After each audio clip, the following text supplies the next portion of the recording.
Proverbs 12:25, nagpapahina sa loob ng isang tao ang kabalisahan. Ngunit ang magandang balita ay may dulot na kasiglahan.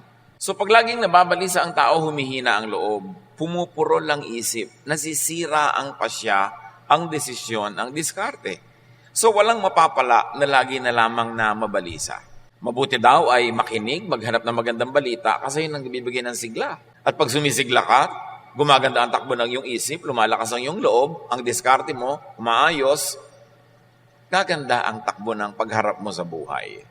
Focus on good news. Pag nag-uusap-usap kayong magkakasambahay, magkakamag-anak, magkakaibigan, magkakatrabaho, ang pag-usapan yung nakakapagpasigla, nakakapagpaganda ng pananaw sa buhay, nakakapagpatiwasay, nakakapagpatalino, kasi ang lahat ng yan ang tutulong para magkaroon ka ng magandang ideya kung paano mo haharapin ang mga hamon ng buhay.